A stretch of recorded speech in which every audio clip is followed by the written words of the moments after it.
What's going on, everybody? This is Brian Mazique of the Fight Guys and Forbes.com, and I also write for Heavy.com. I'm here with my fellow Fight Guy and fellow Forbes contributor and Boxing Manager of the Year candidate, Peter Kahn. What is happening today, PK? Brian, it's another beautiful day, almost coming out of quarantine for some places, I guess. I'm not sure. Yeah. I will admit I visited some gyms to see some of my guys as they're starting to prepare for some dates with boxing coming back. So life feels a little bit normal again. That's what I got to say. Yeah, it is. It's getting better. It is getting better. That's all I can say. It's getting better. It's not perfect, but it's getting better. Every day we move towards a solution, and that's just got to be the way we look at it. Let's jump dead into our round one. So, Brian, props to the UFC. 3 successful shows over the past week, and we're already looking June 6th for UFC. Is it June 6th, UFC? No, actually, it's May 30th. Oh, so May 23rd went to May 30th. Yes. So Fight Night 173. Mm-hmm. ESPN's reported Tyron Woodley and Gilbert Burns are on board for that fight. Yes, for main event. For main event. So first of all, I'm curious, what do you think about that matchup? I think it's very interesting, man. I got a kick out of Tyron Woodley posting a hype video for himself, like the day after the fight was made. It was to Joyner Lucas's new song, Revenge. Joyner Lucas is becoming one of my favorite newer school rappers. Like, he did a song with Will Smith, was pretty tight too, and a remix with Will Smith. And the video I wanted to fight. I wanted to go fight somebody after I watched the video. So you got hyped. Oh, I got hyped. Tyron, I will admit this out loud, so you guys can say whatever you want. Tyron Woodley is one of my favorite fighters. So it doesn't mean I didn't pick him to beat Kamaru Usman. Mm-hmm. So just let you know, even though he's one of my favorite fighters, like top 2-3 favorite fighters, I didn't pick him to beat Kamaru Usman. But this is not my official prediction. I still got to break down some more stuff. But I would right now say he's probably an early favorite to beat Gilbert Burns. I haven't checked the Bet Online odds. And just to mention, we are powered by Fight TV and presented by Bet Online. But yeah, I haven't checked those odds as of yet. But just looking at things from the outside right now, I'd give Tyron the edge. The only thing about Tyron, and I mentioned this to somebody as soon as that fight was announced, was that Tyron's like 36, 37 years old right now, I believe. And he's a big dude. He's a big dude. He's a really big 170 pounder. Right. I think he walks around close to 200 pounds. So he has to cut down significantly for every fight. You think age is catching up? He looks like he looks like an action figure, so it's always kind of hard to tell. But I can just imagine that as he gets older, it's more difficult to continue. And he's even talked about it before. But because he's shorter, perhaps moving up to 185 is more of a more significant risk than he may want to take, especially without it being for the right fight. So I don't know, but that's the only thing I feel like right now could give him an issue fighting Gilbert Burns, but we'll see. I do think it's interesting. So what's the venue? Where are they fighting? We don't know that as of yet. You hit this on the head on our last show, I believe, when you were talking about that there was a chance that the UFC could be going to Arizona. Did they confirm it? Or yes, Dana White confirmed that. He said that he would love to have it at the UFC Apex, right? Which is in Nevada, and they built this beautiful facility, specifically so that they could host their own events here and there. Obviously, they don't want to host their biggest ones here. It's mostly for Dana White Tuesday Night Contender Series, but they built this venue for that reason. But if Nevada, if they can't get clearance to get this done, then Dana White confirmed that he would definitely be looking at going to Arizona. So one thing I like about Dana, it's the way he handles press sometimes, is that even if he has to backtrack on something, he's not afraid to come out and say, yeah, I'm doing this. Right. I'm doing this. And sometimes it doesn't work out. Sometimes it doesn't, but in this business, I've gotten to the point where I appreciate that definitive voice sometimes. Well, look, I think there's a transparency, and I think he's been the first to say, without saying it exactly this way, that this is a fluid situation. We're trying to keep the guys that fight for us active, and we're working on having it here. If it doesn't happen here, it's going to happen there. We're telling you, there's no secrets. Like, we want it to be in Nevada at the Apex. That's our place. I mean, from every perspective of expenses, costs, having the UFC facilities, there's everything about it, from safety with COVID. There's so many probably things about it that make it so conducive to want to then be able to continue moving forward in Nevada until until everything is back to normal. But for him to come out and say, look, yeah, Arizona is an option. I mean, like I said, probably when we in the last show, it could be for reasons, commission reasons. It could be just an easier scenario all around, right? And maybe there's a venue that they have in mind. But the fact is that boxing's been on shutdown since March. Dana White is going on his 4th show. Yeah. And you cannot argue with somebody who is like, here's like I said, we will really not 100% know if this was a failure. It'll take a couple weeks, I think. It's going to take a couple weeks. You're going to have to sit up and look and see, okay, did something really negative happen? And I know we hate to look at it that way, but it really is the truth. I mean, if nothing comes from this thing that is a negative fallout, then how can you say that what he did was not a success? So that's just what it is, man. But we'll see, and hopefully that's the reality that we get with this thing, is that there is no negative fallout, and that it can start to kind of set the groundwork for what types of safety and security we need to go to get back to some semblance of normalcy as we move through this time. But I'm at a point now, man, where as far as the COVID-19 and coronavirus conversations are going, I know the negativity is out there, and I know all of the horrible numbers are there. But I would love to see someone start to pump in the information that is related to the solutions and related to what are we doing to get to get out of this. What are the steps? Because at some point we got to stop manufacturing the fear and start managing the hope. And because I think we've given it 2 solid months. Yeah, I think that managing yourself mentally is just as important as managing yourself physically. And right now we're being inundated with fear stats. And so I'm looking forward to hear something that provides some level of hope. So we'll see. But let's jump into our first between the rounds. So Brian, sticking with the UFC theme, I'm starting to get excited at the prospect of a John Jones and Francis Ngannou. And to that point, there was a great exchange and reaction between the two of them, in which I believe John Jones got the better of it. And I would like you to read it. I know it's mine between the rounds, but I just like hearing you, especially when he gets to the tongue. I just want to hear you read it without laughing again. Please read it out loud for the audience. So Francis Ngannou, they've been going back and forth for maybe the last 3 or 4 days or so.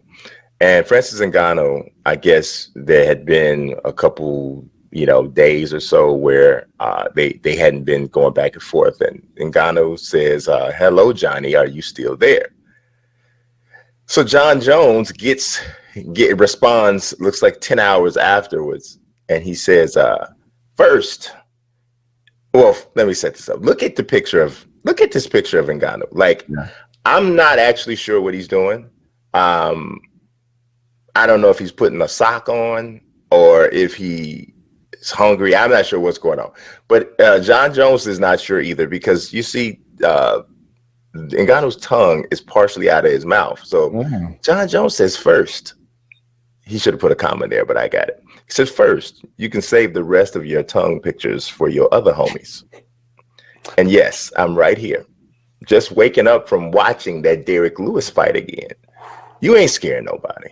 I saw your heart. You're a big old mouse. I'll expose you.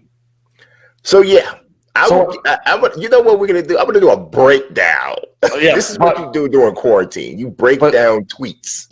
But wait, you gotta wait till the championship round because I know it's gonna be entertaining. Yeah. But one thing I will interject, which I found interesting, if we're gonna break it down, and then I'll leave it at that, is he did kind of say you can leave that for your other homies, insinuating that they are homies. Because they homies. We cool, man. We cool, bro. But we not cool like that though. We don't. This not the type of relationship we have. You just translated for me. Thank you. Yes, right. That's what it is. You just translated for me. I did. We should do Twitter translation by Brian Mazique. That's it. That's what I'm here for. I'm here for this. Right. What, like my daughter would say, you love to see it. Okay. So let's jump into round 2. All right, so let's talk some boxing. We have a couple. Actually, I'm very pleased to say that we have a couple legit things that are going on from a boxing standpoint that we can actually really get into, and it's not just frivolous talk, right? So Tyson Fury, Deontay Wilder 3, Tyson Fury, Deontay. I'm so used to saying Deontay's name first. I had to make sure I didn't do that again. The champion's name goes first. Yeah. So this fight, obviously the third fight, is something that everybody's looking forward to. And Bob Arum has just recently said that he thinks that it's a good chance, or he's saying it's almost positive that this fight is not going to take place in the United States or in the United Kingdom. I'll give you the quote, Peter, and I want to know what you got to think, what you have to say about it. Bob says, we have proposals from entities in 2 countries that we're considering now. And when they become more concrete, which will probably be in the next week or 2 weeks, we'll run them by the PBC people, because after all, they're our partners in that promotion. And hopefully then we'll make an announcement. Right now, we're looking to do that fight in the 4th quarter of the year. And we're probably going to be doing it outside of the United States and outside of the United Kingdom. What say you, PK? Oh, first of all, I love Bob. Yes. I really do. I really do. And I'm grateful to Bob because I have many fighters with Top Rank, and I've known him a long time, and I've been a part of some great fights and this and that, right? They just did $17 million at the gate, which was the 3rd largest in heavyweight title fight history in the history of Nevada. I understand we're in the middle of a pandemic. I mean, I guess someone's willing to throw enough money at them to either do it somewhere where there are no fans or where they just don't give a damn. That they could say, we're throwing it in an extra 17 million. Pandemic schmandemic. Yeah, exactly. We're not even gonna put people, we're just gonna pipe in music, pipe in fans. You know what? I'm telling you. We're gonna use sex dolls like they did in South Korea, just sex dolls. No, you know what? I'm telling you, I got a crazy idea, and I know you're gonna laugh. But Zoom is blowing up, right? Like Zoom is like killing it right now, right? Why don't they put huge monitors on each side of the ring with Zoom conferences up and have everybody's sound piped in to simulate a crowd? Now, I'm half joking. Right. But you know what they've been doing somewhere else, and I don't remember, and I think it might be soccer, where fans for a fee are able to send a photo, a headshot. And I believe they're printing them out and putting them on either dolls or sticks or something. It's the same concept though, except for I'm just telling you something that I think is being done, and that's what I'm saying. Exactly. So, from a Zoom standpoint, it actually makes even more sense because you would have the sound, you could literally charge people a small fee to have their Zoom thing showed up. You know what I think? I think that if they do it and it's in a different location outside the US or UK, we know they're talking about probably Saudi Arabia, right? Where there could be enough money to make up enough money. And we'll throw in an extra 20 mil to make up for that gate you're losing. But it's more than that. You need the audience participation. You need the chanting Tyson Fury fans. There's only one Tyson Fury. You need all that. It's the whole energy. You need Deontay's fan base, I don't even know how you pull it off somewhere else without fans, but you know what? If they're considering doing it, and maybe it's a really high-end event limited to maybe a smaller amount of people, I don't know. Maybe it's just to keep the conversation alive so that people stop talking about a Joshua Fury fight. Yeah. Because Bob did kind of backtrack a little bit, right? Saying kind of backtracking or expressing that in no way did Wilder talk about accepting step-aside money, right? Something like the past week where he had to come back and say, hey, I never said that, or just saying like, so I guess maybe from PBC and Wilder's side, they're like, no, I want my rematch. I want an opportunity for vindication. And so they're probably just trying to work out. But then he did leave it open-ended in his comment saying, I'm not going to do the voice. But, saying, but we have to check with our partners in PBS. I can't. I just want to do it every single time I say it. Well, you've heard me do it. I can't do it. But I do. It's a term of endearment. Enough with the writer questions. Enough with the writer questions. Yeah. So you're no one in boxing until you've been yelled at by Bob. Well, you know what? I must still be no one because he talked very softly too. He said, yeah, I think the best, that's Xander. He's a good one. That was a horrible. It was horrible. I'm not good at it. But you're correct. You know what? I'm good at some impressions. My best one, I can't even do no more because it's not politically correct. Oh, don't do it then. I used to do a good Bill Cosby, but I just can't. Oh, you see what you're dying to do it. You're like, I said don't do it. You're like, I can't do it anymore.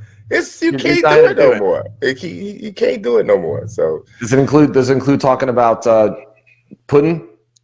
No, I could do it about anything. Like my family would hate it because I just do it for hours, but now I don't do it anymore. So you're like that guy. Feels weird. Like a one-trick pony. You just keep doing it. It'll just be Brian. It'll be Brian playing Bill Cosby all day. Oh, I could do E40, but yeah. So what do you think? I mean, what do you think about this? What do you think about, what do the viewers think? Obviously we want to see this fight. I think with the first fight being a draw, even though I felt and you felt Fury won, the second fight was definitive. However, Deontay had a lot of excuses. There was Glovegate. There was the outfit. There was, Mark Breland being influenced by one of the Terrell brothers. Didn't want it to stop. Right. Right. But what I'm saying is, there's so many question marks that, the third fight would put closure on this. And it's definitely something, it was so successful from a live gate perspective. I know they felt that it came up short on the pay-per-view. Maybe they're thinking that this one, because people couldn't attend, I don't know, if they get some extra money. Look, there's probably enough money being thrown at them that no live gate's not going to make a difference. Maybe they save money. I think that could be an awesome walk. One thing I realized at the UFC stuff is the walkout music and routines become so much more relevant when there's no crowd.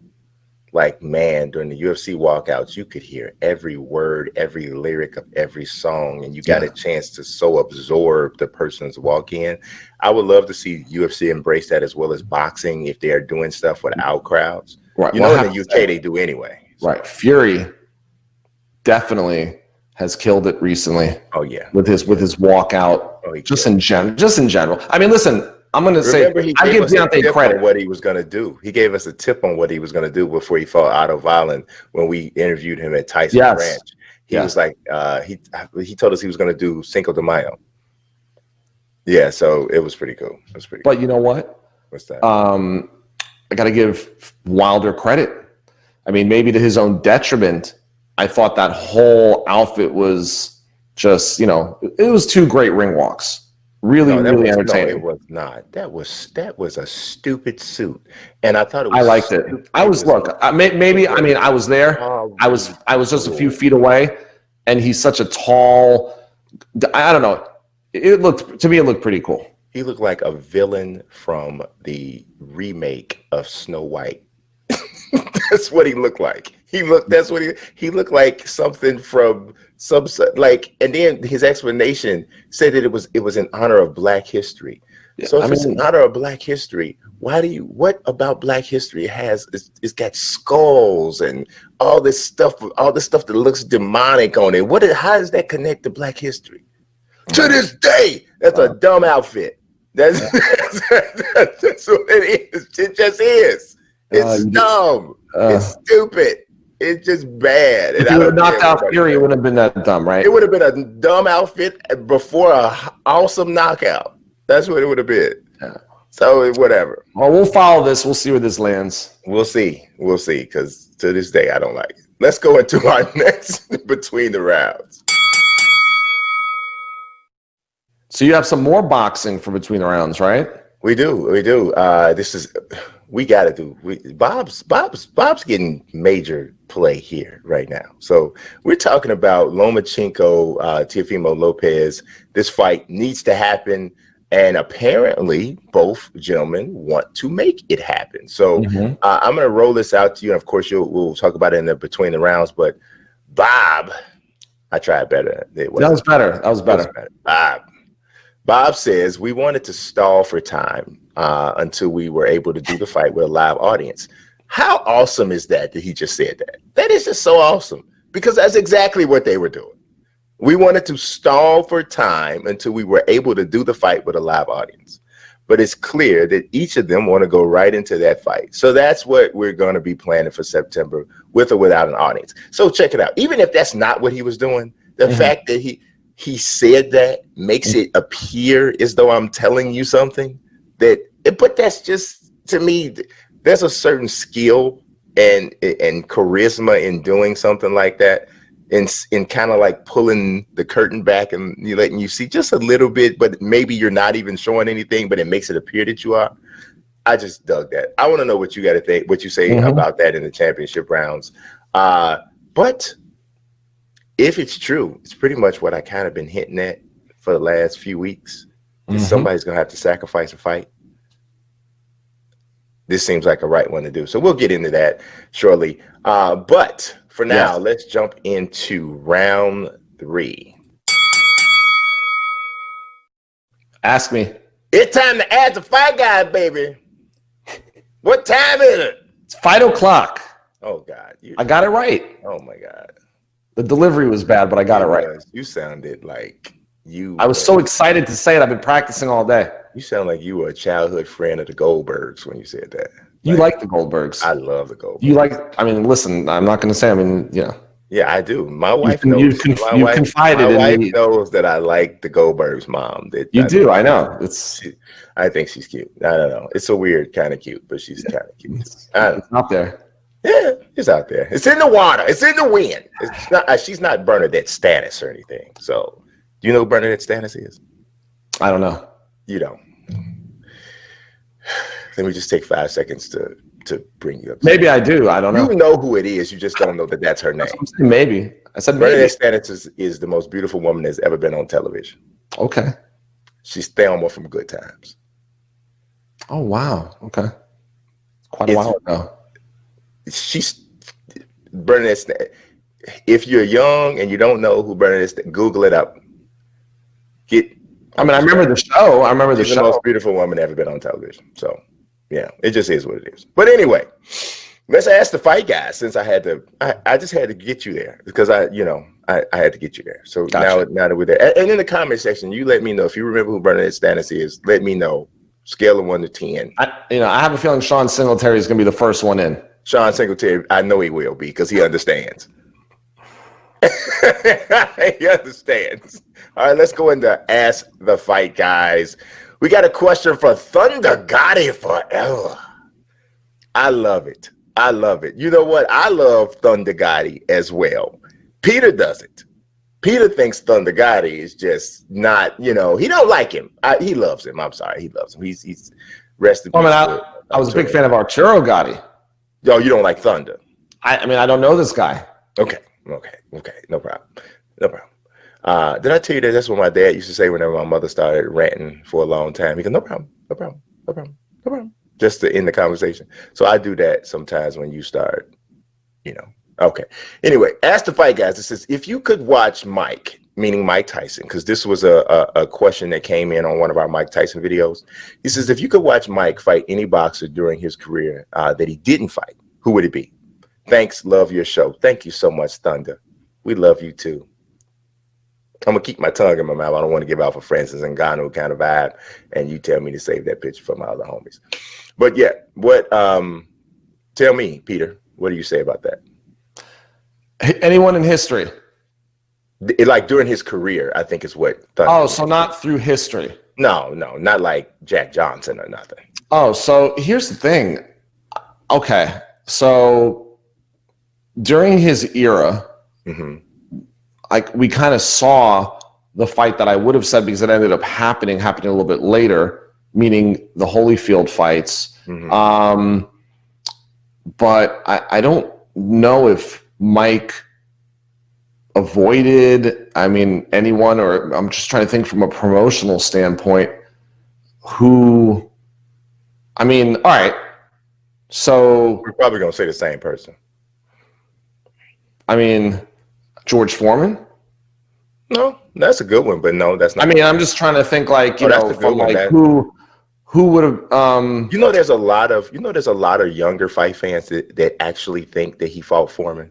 I've had this conversation with younger fight fans like at least 5 times, and I've had a 20-something try to argue me down that Mike Tyson fought George Foreman. But you know what? It's because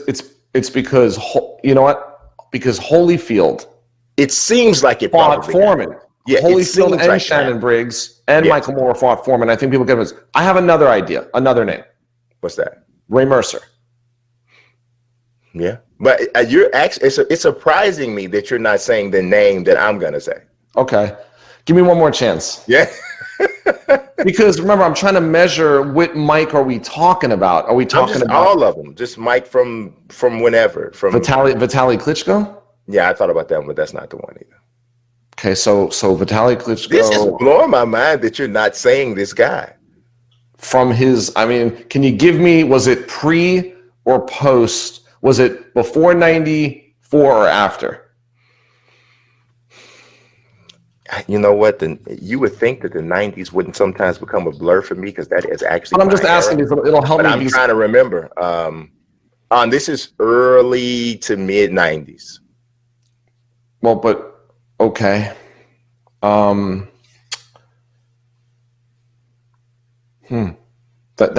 he never fought. That he never fought. Okay, well, I must be drawing up. I'll probably go, oh, yeah. All right, who is it? Riddick Bowe. Right. Yeah. What year did Riddick Bowe retire? Riddick retired? His last fight was in 2008. No, when he was 28 years old. Oh, in 96 he retired. So it could have happened. Yeah, because he fought. So that was the Galata fights. Yeah, no. Well, yeah, in 96 were the 2 Galata fights. Pardon? The 96 were the 2 Galata fights, and then he, I don't know if a lot of people know that Riddick Bowe fought in 04, 05, and 08. Yeah, but I don't consider that was just coming out for no. But he at 28 years old is with 1 loss to Holyfield. Yep. Arguably one of the best heavyweights ever. Yeah. Oh, I think he is. But yeah, that's a great one. I'm just wondering if they were, I guess they grew up in the same neighborhood, Brian Brownsville. So it's that's a good one. Yeah, you know what? I didn't think about that. Big Daddy. Yeah, that, and I'm gonna tell you honestly, I love Mike. Yeah, but Riddick has that chin. He got the chin. He got the best jab since Larry Holmes. And he got that big nasty right hand. You know what? You and I never mentioned him in our Build Our Fighter segment. You know what? Because I don't know that there's one particular skill that I would say is jab and chin.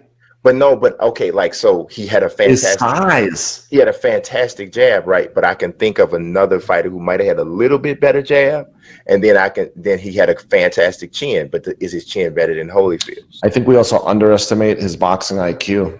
No, I think what you're saying is him as an overall heavyweight, and I do agree that I think he is a top 5, 7 heavyweight of all time. Yeah. You know, I can definitely go for top 5, definitely.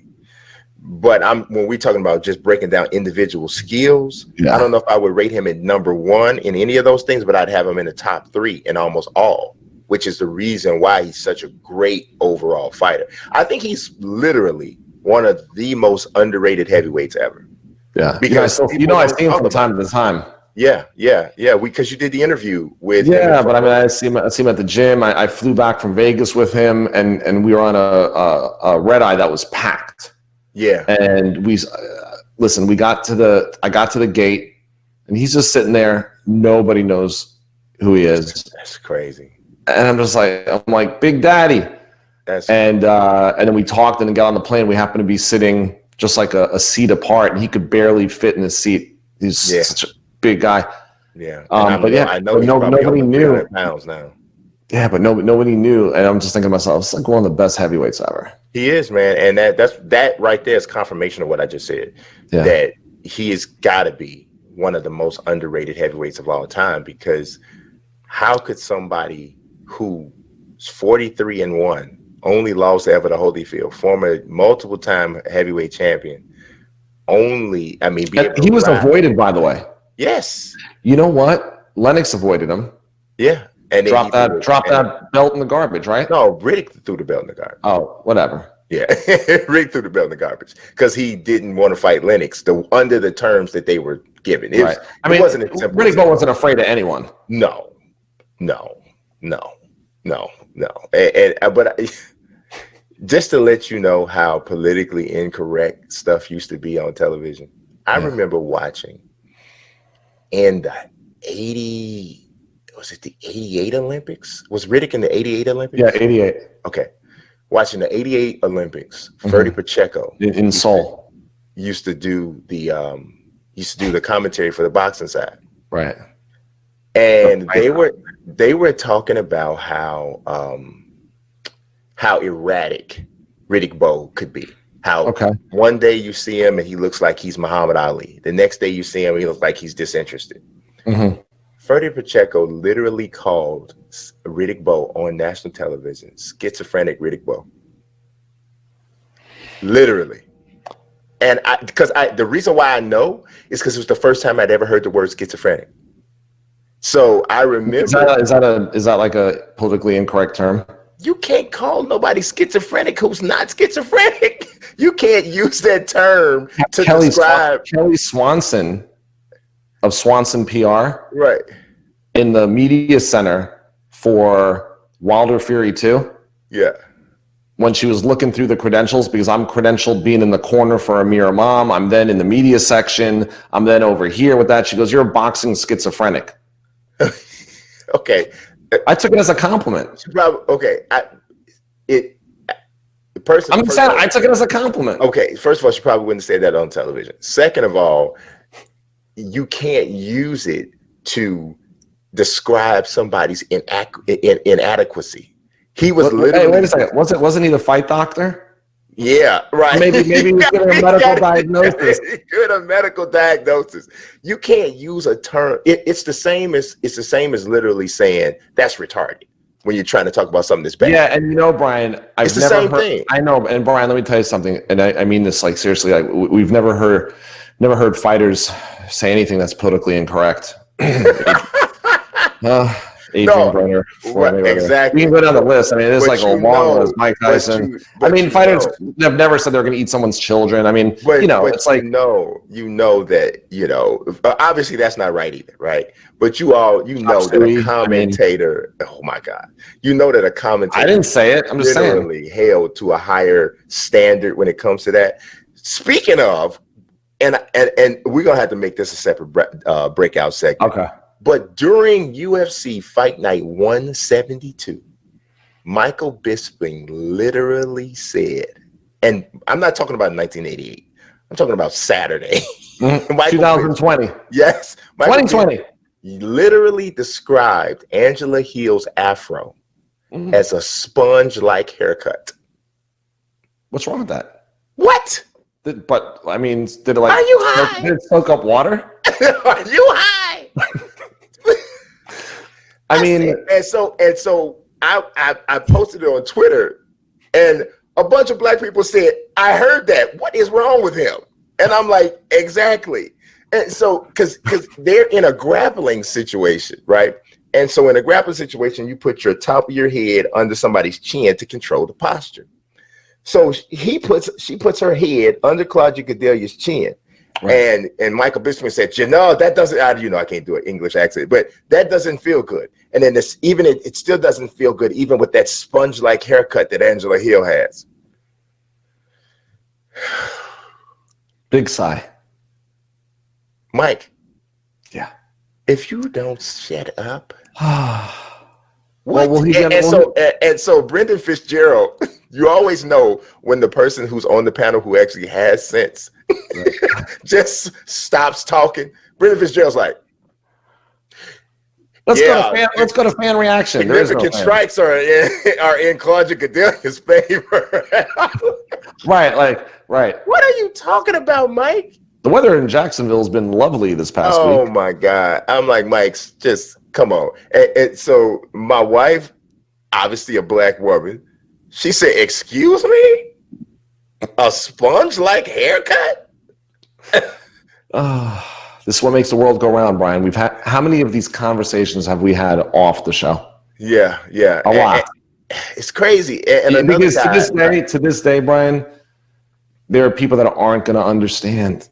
No, they're not. And that's the crazy thing about it. Michael Bisping is just one of those guys who is prone to say something non-PC every 5 or 6 times you see him on television. It's just going to happen. It's pure ignorance. It is. It really and he said it so we can call him ignorant. It really is. It really is because, I was just like, so you thought, so that went through all of the filters and it made it out.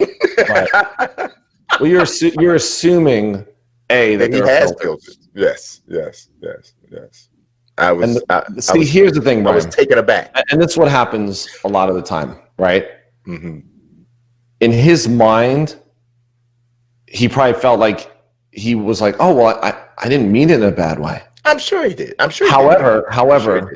However, he's too ignorant to understand how it's inappropriate. Exactly. And how it's more so it's unnecessary. It was because he was trying to be descriptive and paint the action. Because here's the thing. What people have to understand is sometimes when people say stuff like that in public and on television, and I'm not calling Michael Bisping a racist, because every time somebody says something inappropriate doesn't mean that they're a racist. It doesn't mean that they're whatever, right? It doesn't make it any less. But you didn't say it was racist. No. That's the next step. You're just saying it was ridiculous.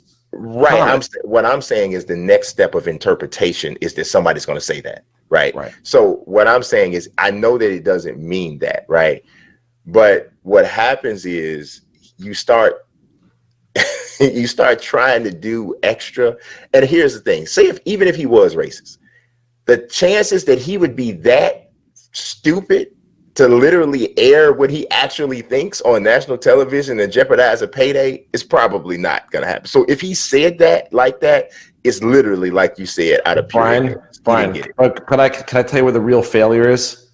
What, in the 7-second delay? Can I tell you where the real failure is? Where is it at? Brian, there's a delay. That's what I just said, 7-second delay. Yeah, somebody could have punched that button. Yeah, but... So there's another guy that hears the same thing and doesn't go, uh-oh. But you know what? I think their censors are up on for curse words. And if they're not swearing, then they don't. But there's a human being there. It is. There's an override button. But maybe there's like a thing that flips open. You can press it. Well, maybe. Have you ever been in the truck? Maybe the person that was sitting. Somebody's watching. Maybe the person that was sitting there had on a red hat with white letters on it. Stop it.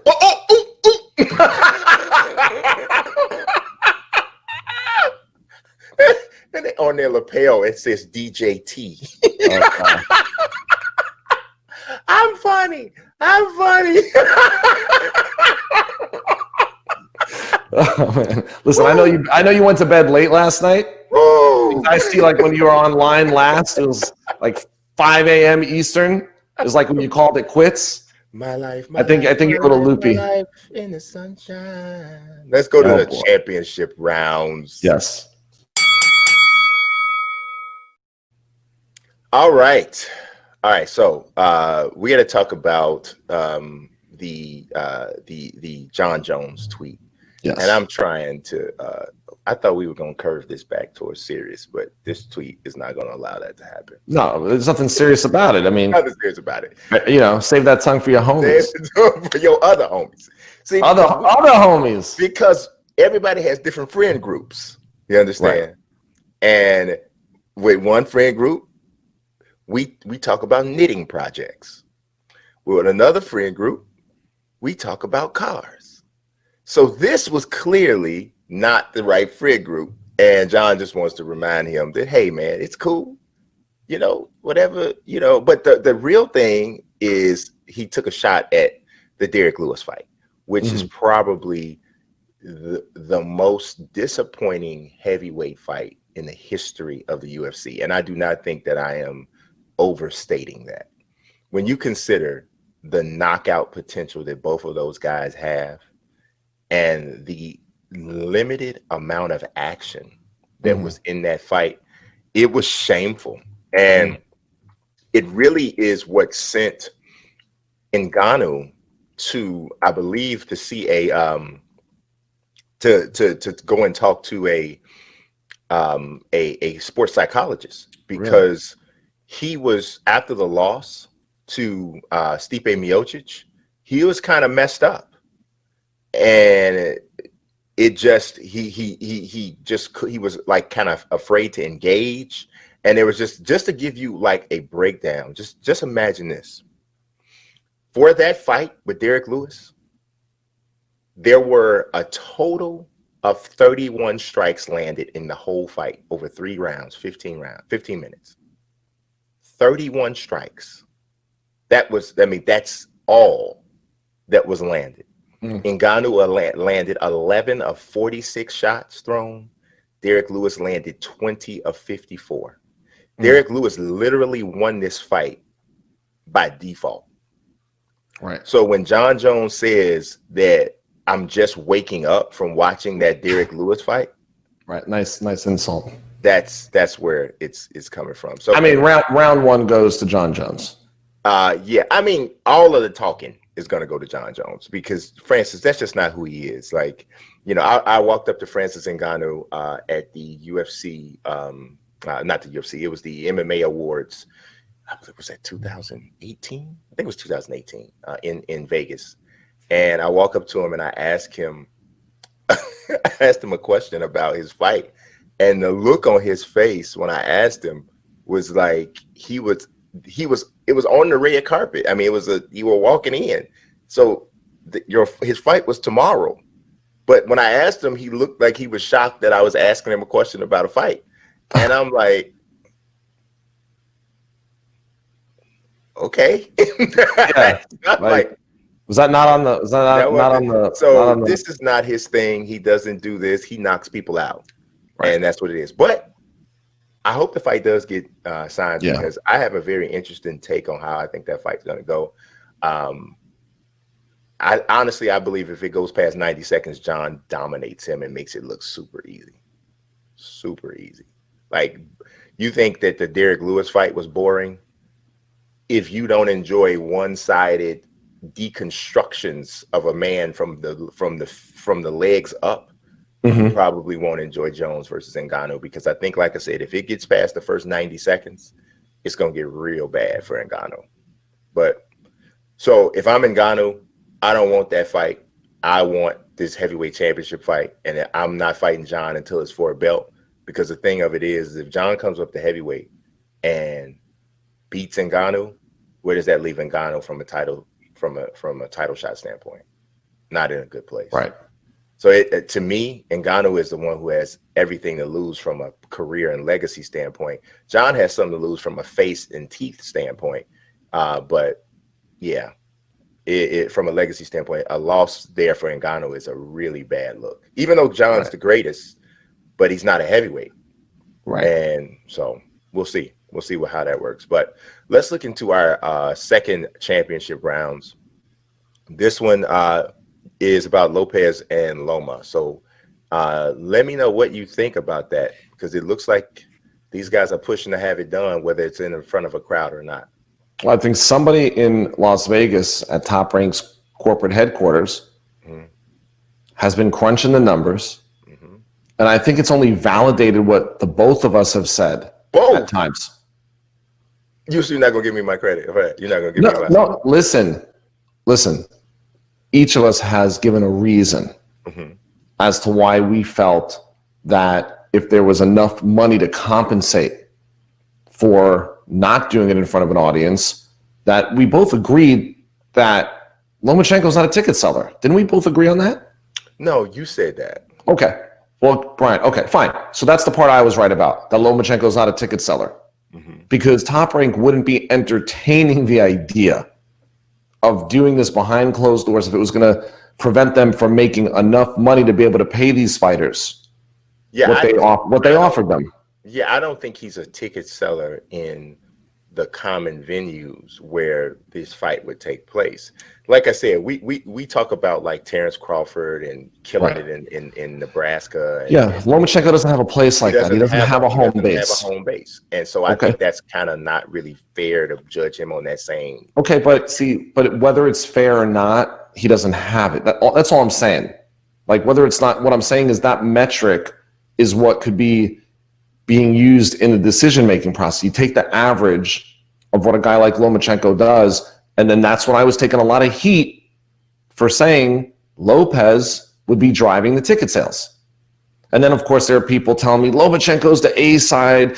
I'm not talking about the A side. Yes, Lomachenko is the A side, the favorite, the odds-on favorite, holding 3 of the 4 belts.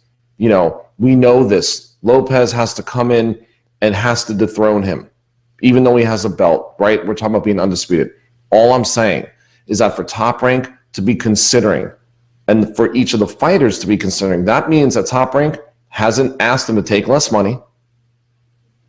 What it means is that Top Rank could be willing to do it in an environment where they give them the same money that they offered them, and they can find a way to mitigate the loss that they would have at the gate. But what I was saying is that if this were to take place in New York, Teofimo Lopez would be driving those ticket sales.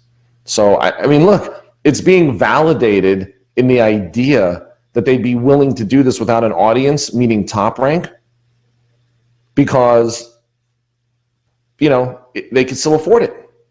Yeah, I see. I think we agree, but I think we agree for different reasons. Yeah. Like I don't agree with the blanket statement or the blanket concept that Lomachenko's not a draw. Because here's the thing, and you say Teofimo's driving the ticket sales. In New York. Okay, maybe in New York, but here's the thing. I don't think that, say for instance, we're not in a pandemic, right? And this is going to take place in Madison Square Garden. Right. Teofimo's not going to draw as much, or if he does draw as much, he's not going to pack the house at MSG at the same ticket cost that he would against Lomachenko if he was fighting somebody else. So while Lomachenko doesn't have a home base, his status and notoriety as one of the top 3-4 best fighters in the world is, to me, makes up for the fact that he doesn't necessarily have a home base because of who he is, and because most people in any way, shape, or form somewhat familiar with boxing and today's sport know that Lomachenko is one of the guys. Right. I think that in itself is the draw. Could you do me a favor real quick? Yeah. Can you see if they listed a gate revenue for the Crawford Kavaliauskas fight, which had Comey and Lopez on it?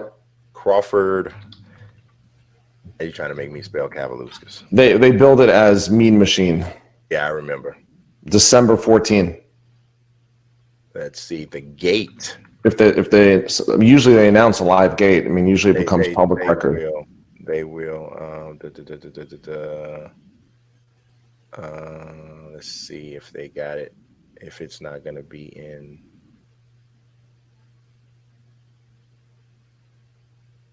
I have to work on that. All right. It's not apparent. They usually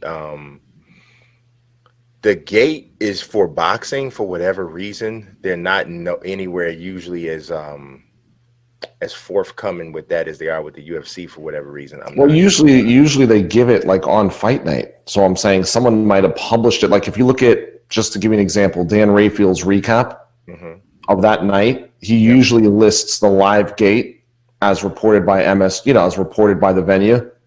Yeah, I'm looking at Dan's thing for this, but it doesn't say. I tell you what I do see from a gate standpoint, which is just absolutely insane. Mayweather Pacquiao did a $72 million gate. Right. My mercy.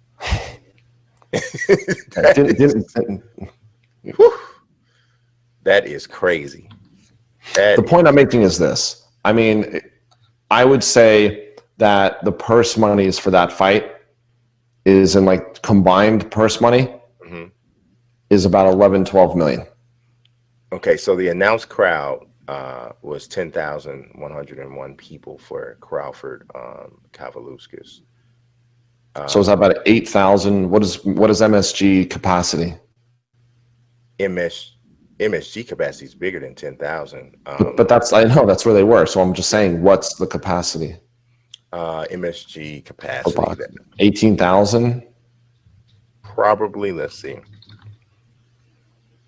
MSG capacity, 20,000. Okay. So basically they're saying that half of it were paid tickets. That had Crawford against Kavaluskas in the main event, Teofimo Lopez against Comey in the co-feature, right? What was Luke Campbell and Lomachenko in London? In terms of the gate or the attendance? Well, I'm just saying, like, look, I mean, we'll get some numbers for the next show since this will be an ongoing conversation. The point I'm making is I'm thinking that at some point Top Rank sat back and realized whether they spoke to ESPN, whether they just realized what they're getting and how they can make it work, that it's possible that it happens without a live crowd. They're not going to go in their pocket and take a hit for that to happen. So they have to be making money for that to happen. Another way to do it, yeah. You know what I mean? So what I'm saying is I doubt these guys. For Lomachenko, Luke Campbell. Okay. But mostly driven by Luke Campbell. Yeah, because they're in the UK. Right.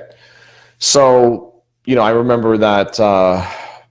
Anyway, look, the point I'm making is that I just think that if that's going to happen without an audience, it's just kind of like I said, if they did the numbers and said, well, this is really what we're giving up, we have to make that up somewhere else.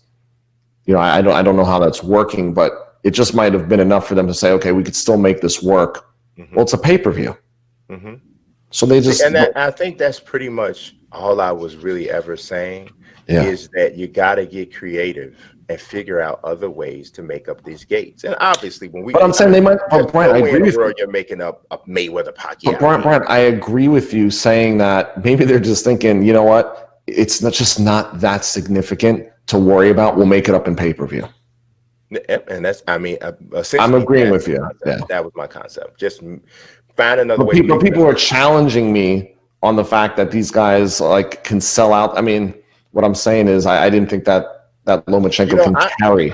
I honestly do think that Lomachenko and Lopez, if they had 90 days to build that fight, I think they could sell out MSG. Yeah, right. In the right venue. Yeah. But then from what I understood, Lomachenko didn't want to fight there. They never had a signed contract. What I'm saying, and I say that to say, just speaking theoretically, right? To me, which is my point about Teofimo Lopez with a strong enough push in New York and really promoting it can carry that there. In my opinion, that fight, the draw, is about the matchup, not about an individual person. That's where a real boxing fan will save money to buy a ticket. Yes, because this is a good fight. You have Teofimo, who's young, he's vibrant, he has this personality, and he's fighting a guy whose personality is kind of polar opposite, but who also is super skilled, who is respected. This is that kind of fight. It's almost like Spence Porter. but even maybe a little bit better, because Spence and Porter don't have big, humongous personalities. They're not getting up, selling fights, talking crazy. It's not that. It's just that it was a good fight between two respected guys. And this one's even higher on that same sort of metric, same sort of measuring stick. So I just think that I took it as, and I think other people took it as, you underselling Lomachenko. And that's kind of the way it sounded. I was. Yeah, and I just don't agree with that. I think that it's part of the draw. I'm interested. I'm really interested to see what they do, because I do think it's a good fight. Yeah, fantastic fight. Yeah. Yeah. I'd like to be there, but if not, I'll just watch on TV. Yeah. I would like to be there too, but I want to be comfortable, and I don't even know what that looks like anymore. Maybe I will be there. Maybe I'll have someone on the card. Maybe you will. It's very, very possible. I would say the odds are that you would. So, well, if it's New York, maybe, who knows? We'll see. Never know. Yeah. So that is all we have for you in this episode of The Fight Guys. I hope you enjoyed it, and I hope you enjoyed it enough to go over to YouTube, subscribe, and to like the video, click the notifications bell, and also do not forget to hit up the comment section with the hashtag #AskTheFightGuys. We will literally answer your question live on this particular show. And we love to hear from you. We love it when you guys go outside of the box and ask a question that maybe about something we didn't even talk about. That is the beauty of it. So for Peter Kahn, as always, I appreciate you watching. God bless and peace.